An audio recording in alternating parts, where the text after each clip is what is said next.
So recently there have been overtures from the royal family regarding issues around race and racism, which of course is a sensitive and volatile area. I've just read an article in the newspaper from Monday, and the article's by Serena Sandhu. Um, I won't read the whole thing out, but basically, the Duke of Cambridge is attempting to get on the right side of history as king in waiting after he criticised racism in the UK and the injustices faced by the Windrush generation, royal experts have said. The Duke, who is second in line to the throne, recognises that the Crown bears a heavy responsibility for the inequities of the past, said Dr. Ed Owens, author of family firm Monarchy, Mass Media and the British Public 1932 to 53. I'll just read this out, actually, it's not too long. It comes after Prince William acknowledged that black people still face racism and discrimination in Britain, despite the fact that the country would be poorer without the efforts of the Windrush generation. Dr. Owen said he is a king in waiting who is clearly conscious of the need to appear as though he is on the right side of history. Recent polling shows that the monarchy urgently needs to build support among descendants of the Windrush generation and younger people who are much more attuned to the plight of socially marginalised communities. Dr. Owen said the Duke's comments should be interpreted as an attempt to build goodwill with these demographics by addressing an issue that they care about. The Duke and Duchess of Cambridge's recent tour of the Caribbean sparked conversations about colonialism. In Jamaica, Prince William spoke of his profound sorrow over slavery. Richard Fitzwilliams, a royal commentator, suggested the Duke's condemnation of the Windrush scandal showed that he was taking inspiration from his father, who has campaigned on numerous issues as Prince of Wales. And Charles has also waded into these racial issues in recent weeks.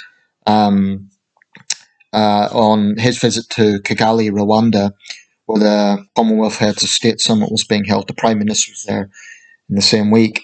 Charles spoke of his sorrow over slavery. Um, Here's the thing, they do need to be quite assertive with this, particularly given that a large part of the Commonwealth is in Africa and the West Indies and South Asia. So absolutely they need to be racially sensitive and they need to understand the concerns of the future. I was going to say future subjects, but of course it depends if they're still head of state or not. Um, it's certainly a volatile time for the royal family, or rather, let's say, a potentially significant time for the royal family. When the Queen passes, and let's be honest, she is 96, she's not going to be around forever. When she passes, and it's Charles's time to reign, there are going to be a lot of questions about what direction the monarchy goes in, certainly in this country, but in the Commonwealth as well. Charles was very clear in Kigali. He said it's absolutely the right of these states to determine their future, and if they want to be republics, it's up to them, and it should be done with as little fanfare and rancour as possible. So both Charles and William are being very diplomatic about this, and they have to be. I totally understand that, but I think it's a pity that there's a lack of consistency around these sort of debates. Now, regarding William, actually, before I get into that, regarding William, he's a millennial. You know, he's a few years older than myself. Um, William very much has the humane side that his mother had. So does Harry. And in that sense, they are in tune with a lot of the social causes of the day. But I wouldn't want to see a situation where the king in waiting becomes so woke just to pander to sensitivities, because these are complex subjects. Um, I think it makes total sense that William is. There's an interesting picture there showing him with the Windrush generation behind him. The fact of the matter is, the UK is a very different country from 1952. Our attitudes to race are a lot different. For example, interracial relationships. In 1952, there would have been open hostility to that. Now it's barely a thing. So I think the one issue is actually a lot has improved, But there are people who will constantly drive up this mantra that Britain's a racist country. Um, I think it's offensive and I think it's inaccurate. On the other hand, it would be wrong to say that there is no racism. Certainly, if you have some drunk yob that gets on public transport, um, and he or she, starts mouthing off. I recently saw something actually here in Sunderland. We had a circus, sort of open air circus, and the performers, obviously they don't use animals nowadays, but the performers are doing various juggling tricks and so on. And a guy from Australia asked the little girl where she was from, and I noticed they were a Filipino family. I just knew they were Filipinos based on their names and so on, and because I've known a lot of Filipinos. But anyway, this guy turns up at the side, and he was clearly drunk, and he went Sunderland. And just I'm thinking, I hope this doesn't get ugly. I hope it doesn't start mouthing off, and he didn't. But the point I'm making is, it would be wrong to say that we don't have some very ignorant people in this country who will give outsiders a hard time, or even people they perceive to be outsiders who may well be third, fourth generation British citizens. So it would be wrong to say it doesn't exist. But I do think that there are race baiters out there. I think, for example, there will be people who say every time a black teenager is arrested by the police, it must be racism, and things like that. And I think that sort of weaponization of race is despicable.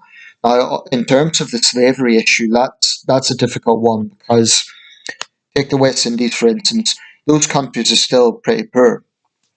What they would argue is that's a direct consequence of the transatlantic slave trade. But if we're getting into debates about compensation, well, let's look at the whole picture. The fact of the matter is, Africans were complicit in the transatlantic slave trade. It is also a fact that for most of the 19th century, the Royal Navy they actually had a specific unit responsible for tracking down and intercepting slaving ships. In the 19th century, the British Empire was the superpower. So effectively, it was acting as the world policeman, rightly or wrongly, but that's what it was. One thing that makes me very uneasy is this attempt by a segment of the left to utterly vilify British history and Western history more broadly. Um, by all means, we should know about the transatlantic slave trade, but we should know every aspect of it. And it's overly simplistic to say, well, the evil white Europeans went in and enslaved Africans and that was it. It is absolutely true that cities like Bristol and Liverpool prospered because of human bondage. That's irrefutable. But I mean, I think of those efforts to tear down statues last year and the year before. I wonder how many of those being so vocal about slavery, historic slavery, care about the fact that there are millions of slaves in the world today. Two of the worst offenders are two African countries, Libya and Mauritania. Now, in both countries, slavery is formally illegal. Only recently was it made illegal, but it continues. Even in the UK, we've had situations of Romani um, people traffickers basically exploiting vulnerable people on their farms in the most disgusting, cruel ways imaginable. And I think the sentences have been pathetically light. Um, so this is a real problem today. And I think if we're going to have a candid talk about this, let's look at every area. What I don't like is this idea that the woke left get to dictate the narrative. They get to say, well, British history is evil and everything about it must be looked at from a prism of shame. I think that is really, really damaging. And both Charles and William will be our future heads of state. So they have a real balancing act to do because they need to be assertive on this, they need to be sensitive.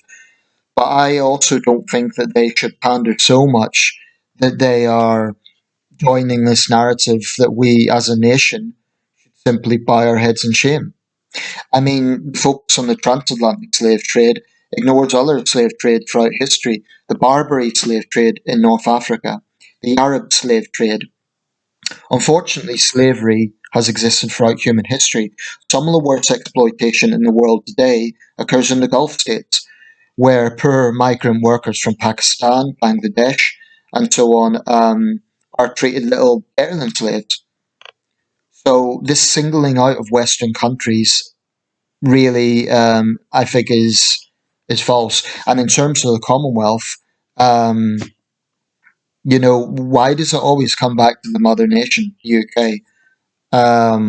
What about human rights abuses that go on in other Commonwealth states? I just think that there needs to be consistency.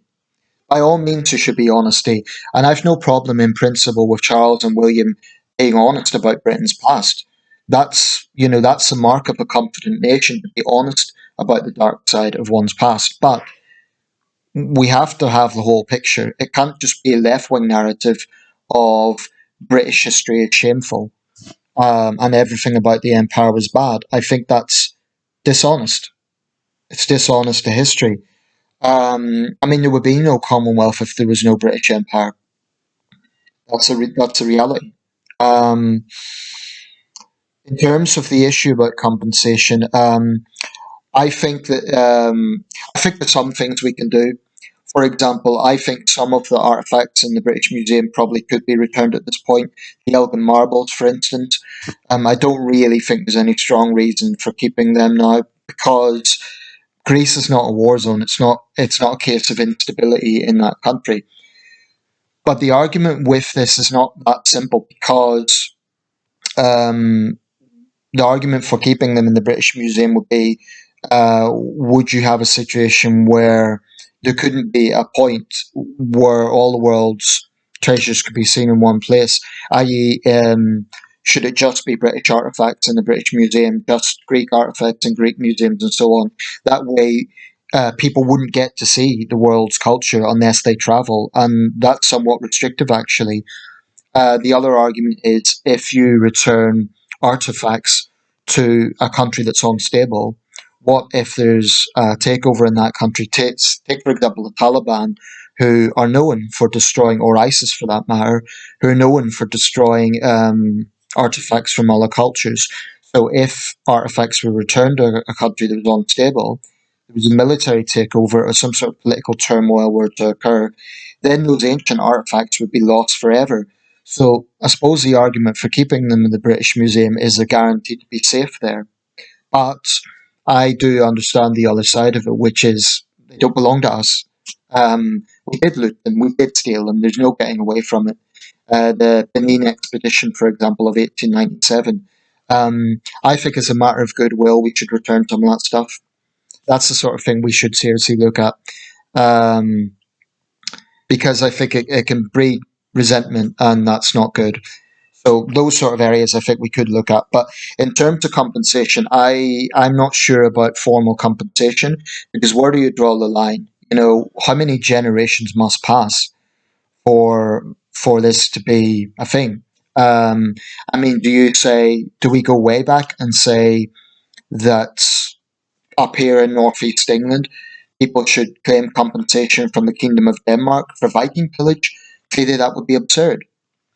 And clearly, the transatlantic slave trade is a lot more recent. We're talking hundreds of years, not over 1,000 years. But the point is, where do you draw a line? I mean, how many generations must it be? So I think there are some things we could do as a nation to improve relations. Some gestures of goodwill, certainly. But my problem with a formal apology is it's ascribing blame to a current generation that isn't responsible for what our ancestors done. I mean, William and Charles, as representatives of the royal family, they're representing 1,000-year-old institution. Should they be responsible for what Queen Victoria done or King George III? I'm not sure that they should, but they should acknowledge it. Um, I think that in terms of compensation, we could do other things. We could fund projects in Jamaica. We could increase aid to those countries. I would argue aid is actually a form of compensation, because this country is very generous when it comes to aid. So I think that could be perhaps modelled in such a way that it acts as a sort of compensation. Why not? Why would anyone be against that? Fund education projects, fund infrastructure projects, and so on. That's something that I'm all in favour of. So, Charles and William are going to have pressure on them to get this right, and it will be significant pressure. But I think the monarchy's in safe hands with William, and Charles for that matter. I think more so William than Charles. Charles, I mean, this revelation this week that he took a substantial amount of cash from a golf sheikh. Very naive, technically not illegal. It looks like a conflict of interest. It looks a bit corrupt. It's not. There's no evidence of criminal wrongdoing. But Charles, I think he can be a bit naive sometimes. I think William, I think the monarchy is in safe hands. That's my own take on it. But this institution can never be complacent. Let me know your thoughts.